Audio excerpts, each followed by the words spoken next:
Swine flu को लेकर जो है चंडीगढ़ एडमिनिस्ट्रेशन द्वारा जो है एडवाइजरी जारी कर दी गई है। करीब 120 कर्मचारियों को मैदान में उतार दिया गया है और जो कि 5 टीमों में जिनको जो है बांटा गया है। हालांकि अगर चंडीगढ़ की बात की जाए तो अभी तक जो है अगर भरोसेमंद सूत्रों की बात की जाए तो चंडीगढ़ में स्वाइन फ्लू का कोई भी केस नहीं मिला है, मगर जो है जिस तरह से देश भर में जो है तस्वीरें सामने आ रही हैं कि केस जो है सामने आ रहे हैं, उसको लेके जो है साफ तौर पर जो है एडवाइजरी जारी कर दी गई है चंडीगढ़ की तरफ से कि अब चंडीगढ़ में भी जो है स्वाइन फ्लू कहीं दस्तक ना दे तो उससे पहले ही जो है जगह जगह जो है जाके जो है कार्रवाई जो है की जा रही है। साथ ही अगर डेंगू की बात की जाए, क्योंकि अक्सर डेंगू के मामले जो हैं बहुत सामने आते हैं जब बारिश का सीज़न होता है और अगर मानसून जब दस्तक देता है, मगर उससे पहले की ही बात की जाए तो करीब 120 के आसपास जो कर्मचारी हैं उन्हें मैदान में उतार दिया गया है कि जो डेंगू की जो बीमारी है वो कहीं जो है ज़्यादा ना मिले, क्योंकि इससे पहले जो है कुछ केस जरूर देखने को मिले हैं कि जिन लोगों को बुखार हो रहा है वो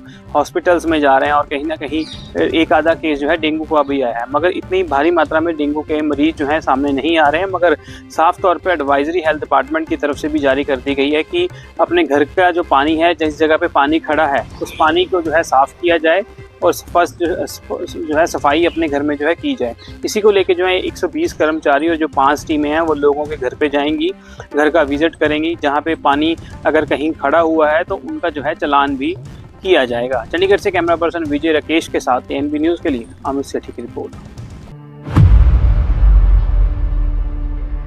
नमस्कार दोस्तों, मैं मोहम्मद तारिक, आप देख रहे हैं एएनबी टीवी चैनल। बताइए इस वक्त पहुंचे हैं बाढ़ क्षेत्र में, जहां पर देख रहे हैं कि बाढ़ से काफ़ी घर जो हैं ग्रसित हुए हैं और उनके लिए वहाँ बाढ़ के अपने गांव से निकाल करके दूसरे बंदे पे ला करके बिठाया गया है और उन्हें सरकार के द्वारा एक राशन वितरण जो होता है प्रथम पैकेट और द्वितीय पैकेट के रूप में और उसी के साथ में उनके छत के रूप में एक तिरपाल की व्यवस्था की गई है। वहीं सरकार की गाइडलाइन के अनुसार यहाँ पे बताया गया था कि जैसे कि एक जनप्रतिनिधि और सहसवान तहसील के एसडीएम प्रेमपाल सिंह यहाँ पे आए और उन्होंने अपनी उपस्थिति में और उनके साथ में ब्लॉक प्रमुख सहसवान विक्रांत यादव यहाँ पे आए। उन्होंने सबने यहाँ ग्रामीणों को 107 लगभग बताए गए कि 107 परिवार ऐसे हैं जिनके लिए यहाँ पे राहत सामग्री बांटी गई है। उसी के साथ में यहाँ पे हल्का लेखपाल भी मेरे साथ मौजूद हैं, यहाँ पे थाने से स्टाफ भी मौजूद है और यहाँ पीछे राशन है और पीछे ग्रामीण खड़े हुए हैं। इसी के साथ यहाँ पे सभी के लिए 107 परिवारों को राहत सामग्री देकर कम से कम उनके दुख के लिए एक मरहम के रूप में यहाँ पे काम किया है। अब बात की जाए अगर यहाँ बाढ़ की लेकर के, तो यहाँ बाढ़ की स्थिति जैसा कि एसडीएम साहब ने बताया था कि बाढ़ की स्थिति यहाँ पे अभी सामान्य है, बाकी ऐसी कोई घबराने की स्थिति यहाँ पे नहीं है। बाकी बाढ़ क्षेत्र में जितने गांव यहाँ पे आ रहे हैं तहसील सहसवान के क्षेत्र में, उन सबसे ये आग्रह किया गया है कि वो अपने अपने गांव छोड़ करके या बाढ़ क्षेत्र से निकल करके एक सावधान जगह पहुंचे जहाँ पे उनकी एक व्यवस्था सुचारू रूप से हो जाए। आज जो बाढ़ क्षेत्र में आपने प्रथम और द्वितीय पैकेट वितरण किया है, इसके बारे में क्या कहना चाहिए? आज सुबह ही मेरे पास एसडीएम भाई साहब का फोन आया कि किसी ना किसी प्रमुख हो, विधायक हो, किसी ना किसी को वहां रहना है सामग्री बांटते हुए। हर बार ये जो बाढ़ राहत सामग्री बांटी जाती है और हमारे प्रधानमंत्री मोदी जी और माननीय योगी जी का एक वो है कि कोई भी हमारा गरीब भाई बंधु कभी भी भूखा ना सोए और सबके सर पे एक छत हो। तो उसी के तहत हर साल बाढ़ के टाइम पे 3 से 4 महीने का ऐसा टाइम होता है कि पानी घरों में आ जाता है तो जनता अपने बांध से इधर आ जाती है, तो उसी के राहत उसमें ये बाढ़ सामग्री हमने बंटवाई। अभी एक बजट पेश हुआ है तो उसमें भी किसानों की कुछ प्राथमिकता दी गई है, तो उसके बारे में बताएं। बजट अपने आप में बहुत अच्छा आया है इस बार। हर बार की तरह माननीय प्रधानमंत्री मोदी जी ने गरीब आदमी का ख्याल रखा है और खासकर इस बार किसानों के लिए भी कई चीजें ली हैं।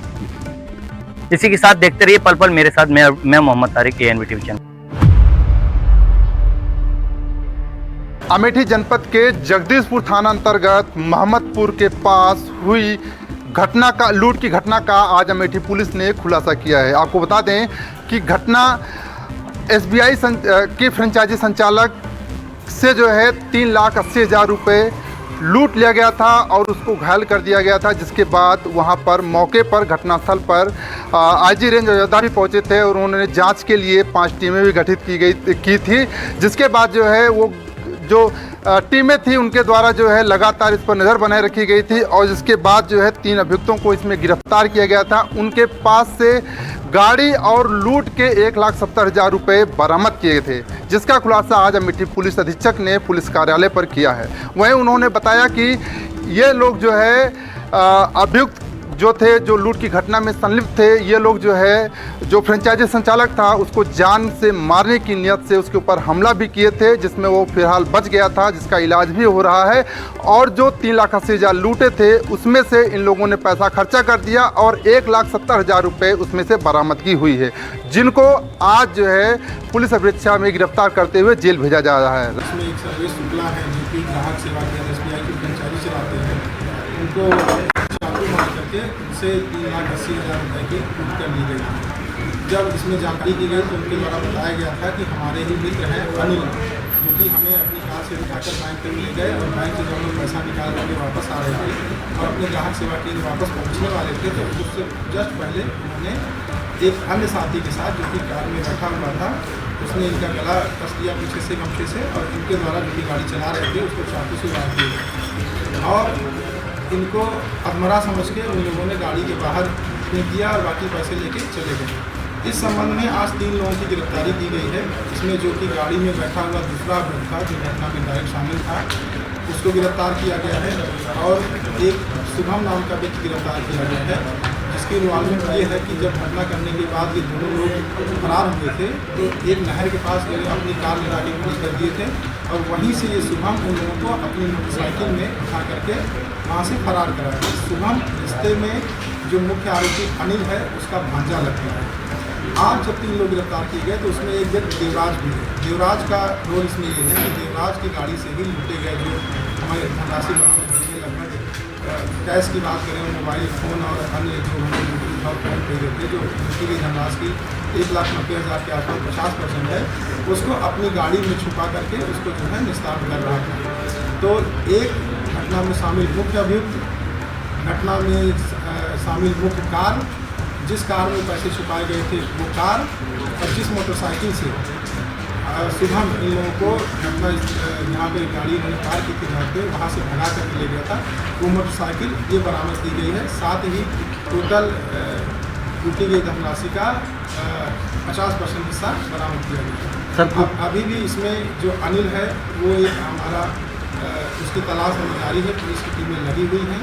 अनिल की गिरफ्तारी करके शेष बरामदगी लेने की प्रयास किया जा रहा है, शीघ्र ही ये किया जाएगा। कुल कितने टीमें लगी थी गिरफ्तार? देखिए, इसमें हमारे जो सर्किल मुसाफिर थाना है उसके चारों थाना अध्यक्षों के नेतृत्व में एक टीमें लगी थी, तो लगातार विभिन्न संभावित स्थानों पर दबिश लेकर के अभियुक्तों की तलाशी का प्रयास कर रही है। गिरफ्तार करने वाली टीम को प्रोत्साहन राशि भी दी जाएगी? निश्चित रूप से अभी हमारा इसमें एक और भी शेष है, तो जब हमारी पूरी कार्रवाई हो जाएगी फिर प्रोत्साहन राशि। राजकुमार जायसवाल, ANB न्यूज़, अमेठी। जम्मू खिते में पिछले कई महीनों से जिस तरह से जो तनाव का माहौल पैदा हो गया था, कई एनकाउंटर्स वहाँ पे हुए थे जिसमें फ़ौज के 5 जवान भी शहीद हो गए थे, लेकिन उसके बाद जिस तरह से जो सिक्योरिटी एजेंसीज़ है, खासकर Jammu Kashmir police, army, CRPF और BSF, जिस तरह से उन्होंने मुश्तरका तौर पर वहाँ पे कार्रवाइयाँ जारी रखी, वहाँ पे जिस तरह से जो उन्होंने वसअत लाई है, जिस तरह से उन्होंने वहाँ पे एनकाउंटर जो कार्डन एंड सर्च ऑपरेशन का सिलसिला जारी रखा और वहाँ पे कुछ गिरफ्तारियाँ भी अमल में लाई गई है। और आज एक बहुत बड़ी कामयाबी जम्मू कश्मीर पुलिस, यहाँ के सिक्योरिटी एजेंसीज़ को हासिल हुई है, क्योंकि जैश मोहम्मद से वाबस्ता 2 जो कारकुन हैं उनकी गिरफ्तारी अमल में लाई गई है। तवक्को की जाती है कि इनकी गिरफ्तारी अमल में लाने के बाद वहाँ पे एक बहुत बड़ा ग्रुप जो इस वहाँ पे जो पूरी तरह से जो फॉरेस्ट एरिया है वहाँ पे जिस तरह से जो मिलिटेंट्स ऑर्गेनाइजेशन है उनका नेटवर्क सामने आ सकता है, क्योंकि जिस तरह से उनकी गिरफ्तारी अमल में लाने के बाद उनसे जब पूछगछ की गई है, उनसे फिर जब उनकी तफ्तीश की गई है तो उन्होंने बहुत सारे लोगों का वहाँ पे नाम दर्ज किया है और उन्हें पूरी वजाहत के साथ बताया कि जो मिलिटेंट्स है वो कहाँ से आ रहे थे और कहाँ पे अटैक अंजाम देने के बाद फिर कहाँ चले जाते थे। तो इस तरह से अगर कुल मिलाकर ये देखा जाए तो जिस तरह से सिक्योरिटी एजेंसीज़ ने पिछले कई महीनों से वहाँ पे जिस तरह से मेहनत की, मशक्क़त की, एक जब बहुत बड़े चैलेंज का सामना करते हुए भी उन्होंने जिस तरह से वहाँ पे तकदव की, बिलाकर वो मेहनत उनकी रंग लाई है। एक तरह से अगर देखा जाए तो जैश मोहम्मद से वाबस्ता इन 2 जो अशखास है उनकी गिरफ्तारी अमल में लाने के बाद तवक्को की जाती है कि जो कुल मिलाकर जो सिक्योरिटी एजेंसीज़ है उनके मुताबिक वहाँ पे कुल मिलाकर जो फॉरेस्ट रेंज है उसमें 40 के करीब जो मिलिटेंट्स छुपे हुए हैं जिनकी तादाद ज़्यादातर पाकिस्तानी बताई जाती है, तो उन तक पहुँचने के लिए इन जो गिरफ्तारी जो 2 अशखास की गिरफ्तारी अमल में लाई गई है उनकी मदद से उन तक पहुँचने में बड़ी आसानी होगी। तो कुल मिलाकर अगर देखा जाए तो ये सिक्योरिटी एजेंसीज़ के लिए काफ़ी बड़ी कामयाबी मानी जाएगी, क्योंकि इन 2 उनकी गिरफ्तारी से एक बहुत बड़ा पर्दा वहाँ पे फाश हो सकता है। बहुत बड़े पैमाने पर वहाँ पे जो जितने भी एक्टिव मिलिटेंट्स हैं उनकी गिरफ्तारी या हलाकत पेश हो सकती है। NB न्यूज़ के लिए मैं अनंतनाग से निसार अहमद। पूरे देश भर में रुक रुक के बारिश होने के कारण गंगा जी का स्तर तो लगातार बढ़ने लगा है। वहीं कानपुर की बात की जाए तो गंगा जी का कानपुर में जल स्तर तो बढ़ा है और वहीं आसपास के जो इलाके हैं उनमें खतरा भी बढ़ने लगा है, क्योंकि गंगा जी का जल स्तर जिस तरह से बढ़ रहा है लगातार, तो जो आसपास निचले स्तर के इलाके हैं वहाँ पानी का जल भराव भी होने लगा है। इससे बाढ़ आने की खतरा भी दिखाई दे रहा है। उसी के चलते आज सरसैया घाट में एडीएम के मौजूदगी में कानपुर एडीएम के मौजूदगी पर वहां पर मॉक ड्रिल का एक कार्यक्रम किया गया है। जिस तरह से उस कार्यक्रम का ये उद्देश्य था कि किस तरह से अगर कोई आपदा अनहोनी होती है, अगर किसी अचानक अनहोनी आ जाती है या बाढ़ आ जाती है तो उससे किस तरह से बचा जा सके, उससे किस तरह से लोगों को बचाया जा सके और कैसे लोगों को मदद की जाएगी। अगर अचानक बाढ़ आती है तो किस तरह से उन लोगों को बचाया जाए, मॉक ड्रिल के थ्रू ये सब बताया गया है। वहीं पर पुलिस विभाग की टीम, नगर निगम की भी टीम और भी टीमें मौजूद रही थी जहां पर, जिसके साथ ये मॉक ड्रिल का कार्यक्रम किया गया है। और जो मॉक ड्रिल का कार्यक्रम था उसमें लोगों को जल्द से जल्द बचाव राहत कार्य किया जा सके। अगर अचानक बाढ़ आ जाती है तो लोगों को डूबते हैं तो उनको किस तरह से बचाया रहना है और किस तरह से उनको ट्रीटमेंट करना है, ये मॉक ड्रिल के थ्रू बताया गया है। वहीं पर एडीएम कानपुर मौजूद रहे, उन्होंने भी बताया कि ये मॉक ड्रिल का मतलब ये है कि किस तरह से कानपुर में आपदा आती है तो उसको से कैसे निपटना है, इस बारे में पूरी जानकारी भी दी है। ये सरसैया घाट में, कानपुर नगर के सरसैया घाट में इसका कार्यक्रम आज किया गया था। लेकिन देखना है कि अगर ऐसे बारिश नहीं होती है और गंगा जी का जल स्तर बढ़ता रहता है तो क्या क्षेत्र में जो इलाके हैं उनमें बाढ़ आ सकती है, कैसे इसका प्रयोग किया जाएगा, ये देखने वाली बात हुई। ये स्टेट वाइड मॉक ड्रिल है जो बाढ़ के लिहाज से है और इसमें हमारे ज़िले में 5 साइट हम लोगों ने चिन्हित किया था।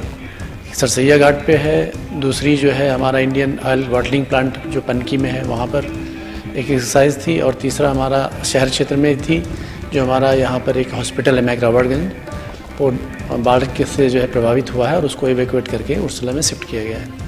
2 और हमारी ज़िले से बाहर की थी, ज़िले के अंदर ही आउटर एरिया में थी जो ग्रामीण क्षेत्र में थी, एक नरवल तहसील में और दूसरी जो है घाटमपुर तहसील में। नरवलपुर तहसील में एक गांव जो गंगा नदी के किनारे है उसे वो बाढ़ की चपेट में आ गया है और उसको इवैक्यूएट कराया जाने की कार्रवाई के क्रम में एक ड्रिल की गई है। और घाटमपुर में भी यमुना नदी के किनारे का एक गाँव गड़ा था जो बाढ़ की चपेट में आने के कारण वहाँ के लोगों को इवैक्यूएट करके शेल्टर होम में रखा गया है। शेल्टर होम में किचन में आग लगी है और तो उसकी फायर फाइटिंग कार्य जो है और राहत का कार्य पहुँचाने की एक ड्रिल की गई है। रही बात सरसैया घाट पे, जो हमारे शहर का सरसैया घाट गंगा नदी का घाट है, यहाँ पर बोट कैप्साइजिंग यानी कि नाव दुर्घटना और उससे डूबते हुए व्यक्तियों को रेस्क्यू करने तथा उनके उपचार की व्यवस्था के संबंध में जो है ये मॉक ड्रिल की गई है। इस पूरी मॉक ड्रिल में हमारे जितने भी स्टेक होल्डर्स हैं, आर्मी, भूतपूर्व आर्मी या भूतपूर्व सैनिक, पीएससी के लोग, पुलिस के लोग और सिविल डिफेंस के लोग, रेड क्रॉस सोसाइटी के लोग, हमारे इरिगेशन डिपार्टमेंट, नगर निगम, पीडब्ल्यूडी, परिवहन, ट्रैफिक के लोग और इसके अलावा बहुत सारे डिपार्टमेंट जितने भी हैं, मेडिकल डिपार्टमेंट, बहुत सारे डिपार्टमेंट जितने भी स्टेक होल्डर्स आपदा में हम इस्तेमाल करते हैं वो सभी की उपस्थिति रही है और सभी के माध्यम से मॉक ड्रिल संपन्न कराई गई है। कानपुर नगर से ANB न्यूज के लिए मैं सत्यम गोस्वामी। आज सीडीओ बलिया जो है ओजस्वी राज ने जो है बलिया ARTO कार्यालय पर छापामारी की। उनके साथ जो है CO सिटी बलिया और CO सिटी मजिस्ट्रेट बलिया थे। आपको बता दें कि जो है इस मामले को लेकर के जब ARTO बलिया अरुण कुमार राय से जब पूछा गया तो उन्होंने बताया कि ये जो है शासन के निर्देश पे जो है ऐसा जो है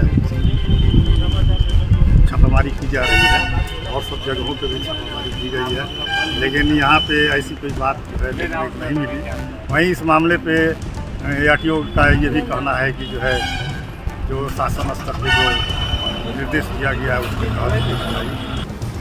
हाँ सर, आज जो किस तरह के यहाँ पे सर जो कार्रवाई हुई सिटी मजिस्ट्रेट और CDO और CO सदर पहुँचे थे? हाँ, आज मैं सुबह में वहाँ पे हम लोग यार घाट में गए थे, जहाँ बाढ़ के पहले एक पूर्व अभ्यास किया जाता है, उसी तैयारी में हम लोग थे। तो हमको सूचना मिली कि हमारे ऑफिस में CDO साहब और सिटी मजिस्ट्रेट साहब, CO साहब ये लोग ऑफिस में आए। तो फोन से मुझे पता चला कि ये लोग अपना जांच पड़ताल कर रहे हैं, देख रहे हैं किसी को असुविधा तो नहीं हो गई। फिर जब तक मैं आया तब तक लगभग हमको लग रहा है कार्रवाई समाप्त हो चुकी थी। जो भी सर यहाँ पे बैठे हुए थे, तो मैंने सर से पूछा तो 2-3 लोग सर पकड़े थे, कौन से मैं जान भी नहीं रहा। और एक दो लोगों को मोबाइल लिए अपना कुछ जाँच पड़ताल करनी होगी। तो मुझे बहुत ज़्यादा जानकारी भी नहीं, क्योंकि मेरे आने के तत्काल बाद सर उठ भी गए थे। तो मुझे इतनी सोच ये किस तरह के लोग थे सर, ये जो जिन्होंने पकड़ा किस तरह के लोग? तो बता नहीं पाऊँगा, 2-3 मैं क्यों नहीं पहचानता हूँ। तो ये छोड़ दिए गए कि अभी? अब मुझे ये भी नहीं पता। अभी उसके बाद मैं आपके सामने VC बैठ गया था, तब VC चल रही थी और इसके बाद फिर जा रहे हैं मीटिंग में। अब वो पुलिस प्रशासन जानेगा, अगर उनकी कोई गलती होगी तो क्यों छोड़ेंगे, अगर गलती नहीं होगी तो बिल्कुल छोड़ दिए जाएंगे। तो उसका निर्णय वो लोग लेंगे कि वो गलत है कि सही। तो ये रूटीन जो है चेकिंग था या ऊपर से आदेश? अब ये मुझे वो CD साहब बता पाएंगे। हर जगह देखिए, चूँकि सरकार की जो मंशा है जीरो टॉलरेंस पे काम हो, तो उसके तहत ये व्यवस्थाएं हमेशा बनी हुई है कि कहीं कोई दिक्कत परेशानी आम जनता को ना हो। बीच में जो है इस तरह की चेकिंग की जाती है। उनको लग रहा है उसी का एक हिस्सा है। Thank you. ये NB न्यूज़ JP तिवारी बनी है।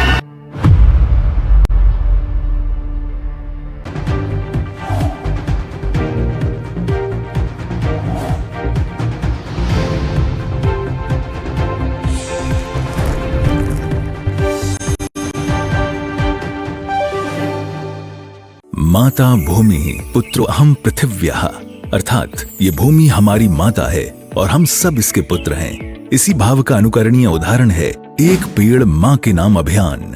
यशस्वी प्रधानमंत्री श्री नरेंद्र मोदी जी की प्रेरणा से उत्तर प्रदेश में वृक्षारोपण जन अभियान ने ले लिया है जन आंदोलन का स्वरूप। विगत 7 वर्षों में समय समय पर संपन्न हुए वृक्षारोपण से हुआ है 168 करोड़ से अधिक पौधरोपण। इससे बढ़ा है उत्तर प्रदेश के वनावरण का दायरा। माननीय मुख्यमंत्री योगी आदित्यनाथ के परिवर्तनकारी नेतृत्व में पर्यावरण संरक्षण को मिली है नई दिशा। एक्सप्रेसवे, हाईवे के किनारे सर्विस लेन के साथ ही हरित पट्टी में लगाए गए हैं छायादार, फलदार, औषधीय एवं पर्यावरणीय महत्व वाले पौधे। आइए स्वच्छ एवं स्वस्थ पर्यावरण के लिए वृक्षारोपण जन अभियान 2024 में प्रतिभाग लेकर अपनी माँ के नाम जरूर लगाएं एक पेड़। हम सब मिलकर करें ये काम, एक पेड़ लगाएं माँ के नाम।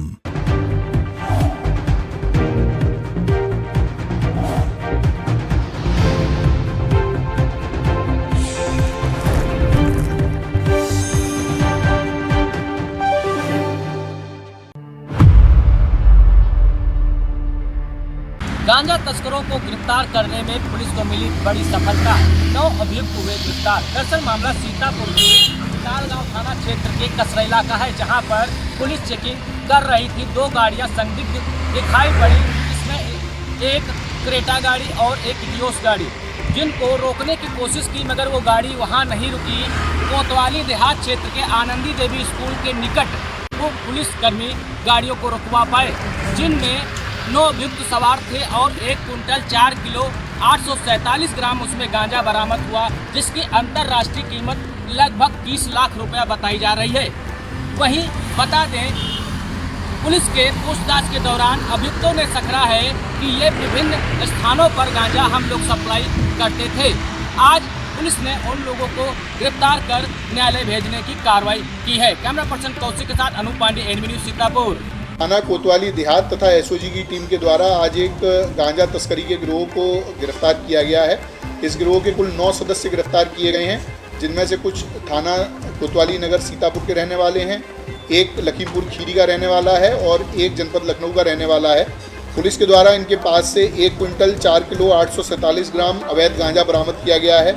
इसकी अनुमानित कीमत बाजार में लगभग 30 लाख रुपए है। ये गिरोह इस पूरे गांजे को छत्तीसगढ़ तथा उड़ीसा से खरीदता था और यहाँ पर जो लोकल डिस्ट्रीब्यूटर हैं उनके पास मूल्य बढ़ाकर अपना कीमत वसूल करके इसको बेचा करते थे। इस गिरोह के पास से 2 गाड़ियाँ भी बरामद हुई हैं, जिनमें से एक हुंडई क्रेटा है और एक टोयोटा एटियोस है, जिसमें ये जो अवैध गांजा ये बरामद किया गया। इनके पास से 52,000 रुपये भी बरामद किए गए हैं। इस पूरे गिरोह को हम लोग कई दिनों से ट्रेस कर रहे थे। इसको जनपद के अन्य थानों की भी पुलिस इसके पीछे लगी हुई थी और एक पूरा टीम वर्क करके इनको गिरफ्तार किया गया है। आज इनको माननीय न्यायालय भेजा जा रहा है। इसमें जो इनके गिरोह के अन्य सदस्य हैं उनके बारे में जानकारी की जा रही है और विस्तृत पूछताछ के आधार पर बैकवर्ड फॉरवर्ड लिंकेज पूरी वर्कआउट करते हुए इसमें हम लोग आगे गैंगस्टर की कार्रवाई भी करेंगे। इसमें जो जिस टीम ने इसको पकड़ा है उस टीम के लिए 25,000 रुपये का इनाम मेरी तरफ से घोषित। जिला गाजियाबाद की थाना विजयनगर पुलिस ने आज अपहरण कर हत्या करने वाले मामले का खुलासा कर दिया है। इसमें 3 आरोपियों को गिरफ्तार किया है। आपको बताते चले कि यह 2021 का मामला था, लेकिन पुलिस द्वारा जब यह हत्या हुई थी तो इसकी गुमशुदगी की रिपोर्ट लिखी गई थी। पुलिस ने छानबीन करके तह तक पहुंची और आज मामले का खुलासा कर दिया है। पुलिस ने बताया कि आरोपी ने बताया कि उसकी पत्नी के संग उसका आए दिन लड़ाई झगड़ा हुआ करता था। वह तंग आकर उसने भाड़े के किराए के लोगों को बुलाया और उसकी हत्या करवा कर जनपद नोएडा में उसको शव को फेंक दिया। जब गाजियाबाद पुलिस ने इसकी फोटो वायरल की तो यह पता चला कि वही युवती का यह फोटो है, उर्वशी की लाश है। पुलिस ने छानबीन कर इसमें आज 3 आरोपियों को गिरफ्तार किया है और अभी इसमें 1-2 आरोपी हो है जो उनकी भी गिरफ्तारी कर ली जाएगी। आपको बताते चले कि अपराध करने वाला शातिर कितना भी हो, कहीं भी चाहे पाताल में छुप जाए, लेकिन जब पुलिस अपनी आय पे आती है तो उसको पाताल में से भी खोज कर निकाल ले आती है। इसी प्रकार गाजियाबाद की विजयनगर पुलिस ने भी आज ऐसे शातिर अपराध को करने वाले अभियुक्त को गिरफ्तार कर सबके सामने यह साबित कर दिया है। सर, एक महिला की हत्या की गई थी, काफी लंबे टाइम बाद आरोपियों को गिरफ्तार किया गया है। मामला ये काफी पुराना मामला है, 2021 नवंबर महीने का है। एक महिला की गुमशुदगी दर्ज की गई थी थाना विजयनगर में। उसी घटना का आज खुलासा हुआ है। उस महिला की हत्या कर दी गई थी उसी समय और उसकी डेड बॉडी को नोएडा के थाना रबूपुरा क्षेत्र में फेंक दी गई थी। उसका खुलासा हुआ है। उसमें जो भी अभियुक्त थे उसमें से 3 गिरफ्तार हुए हैं। तीनों ने एक सनसनीखेज खुलासा किया है। इसमें जो मुलजिम है वो उस महिला का पति ही है। पति ने अपने अन्य साथी बदमाशों से संपर्क करके उनको पैसा देकर उसका पहले किडनैप करवाया और किडनैप करवाने के बाद उसकी हत्या करके डेड बॉडी को वहां पे फेंक दिया था। उसका कहना था कि वो पति से बहुत ही परेशान था। पत्नी से अपने पति में बहुत झगड़ा होता था, मुकदमेबाजी भी हो गई थी। इसको लेकर उसने प्लान किया और अपने ही गांव के कुछ बदमाशों को पैसा देकर उसको मारने का प्लान बनाया और उसकी हत्या करके वहां पे डेड बॉडी फेंका था। रबूपुरा से भी उस डेड बॉडी को इस घटनाक्रम से कनेक्ट किया जा रहा है और कड़ी विधिक कार्रवाई इसमें सुनिश्चित की जा रही है। 2021 गुमशुदगी का मामला कैसे जाके तो इसका खुलासा हुआ? हाँ, अगर आप ये देखेंगे बहुत पुराना मामला था, 2021 नवंबर की घटना थी। उसमें कुछ चीजें क्राइम ब्रांच जो कमिश्नरेट की है उनको मिली, कुछ सूत्र मिले कि इसमें वो महिला की हत्या हुई है और उसकी डेड बॉडी रबूपुरा क्षेत्र में फेंकी गई थी। और ये भी आया कि उसके पति ने उसकी हत्या की। तो जब पति और उसके साथियों को गिरफ्तार किया गया तो उसने पूरा घटनाक्रम बताया और पूरा घटना करने का जुर्म को स्वीकार किया है। टोटल कितने लोग इसमें इन्वॉल्व थे? इसमें देखा जाए तो पति, उसका महिला का पति और उसका भतीजा था और 5 इसमें ऐसे थे जो किराए पे मर्डर करने के लिए सुपारी लिए थे और करीब 5.5 लाख रुपए। कुल 7 आदमी थे जिसमें अभी तक 4 अकाउंट फार हो गए। 3 की गिरफ्तारी के प्रयास जारी हो रहे हैं। एक व्यक्ति जो है जेल में, हाँ, उसी मैं कह रहा हूँ कि अभी 3 पकड़े गए हैं, एक ऑलरेडी जेल में है और 3 अभी और बचे हैं जिनकी गिरफ्तारी के प्रयास जारी है। ये जो बदमाश है जो किराए पे हत्या किए हैं वो अच्छे खासे बदमाश हैं। उनका काम ही है लूट और इस तरह के अपराध करना। लूट के अपराध में एक उसमें से जेल में भी है और उन्होंने ही ये पूरा घटनाक्रम को अंजाम देने के लिए पैसा लेकर ये घटना की। गाजियाबाद से कैमरा पर्सन गुरमीत के संग मैं परवीन अरोड़ा, ANB न्यूज गाजियाबाद। छत्तीसगढ़ के जांजगीर चांपा जिले के पामगढ़ थाना क्षेत्र के डूमरपाली गांव का मामला है, जहां रात के समय सांप के काटने से 2 सगी बहनों की मौत हो गई थी। पूरा मामला आपको बता दें, डूमरपाली गांव में 2 सगी बहनें थी, दीप्ति और नित्या। दोनों सगी बहनें रात के समय खाना खाई, इसके बाद वो ज़मीन पर ही बिस्तर लगाकर दोनों बहन सो गई। रात के समय जहरीले करे सांप ने उनको डस लिया था और उनको पता भी नहीं चला। जब रात के 11 बजे के आसपास उल्टी होना शुरू हुआ तो घर के परिजनों को पता चला कि भाई उल्टी इनको क्यों हो रहा है। इसके लिए उन्होंने देखा तो सांप ने उनको डसा था। तभी उन्हें तत्काल पामगढ़ के सामुदायिक स्वास्थ्य केंद्र लेकर गए, जहां डॉक्टरों ने इलाज कर रहे थे। तो इलाज के दौरान उसकी छोटी बहन की अस्पताल में ही दम तोड़ दिया और दूसरी बहन को गंभीर हालत में थी, जिसको उपचार के लिए बिलासपुर रेफर किया गया, जहां रास्ते पर बिलासपुर ले जाते समय ही उसने दम तोड़ दिया गया और इसकी सूचना पुलिस को दे दी गई और लाश को पंचनामा कर भेज दिया गया है। आपको बताया जांजगीर चांपा ज़िले में 2 साल के आंकड़ा की बात करें तो 227 लोगों ने अब तक सर्पदंश से मौत हो चुकी है, जो प्रदेश में जांजगीर चांपा ज़िले दूसरे नंबर पर है और पहले नंबर पर बिलासपुर ज़िला है, जहां 272 लोगों की सर्पदंश से मौत हुई है।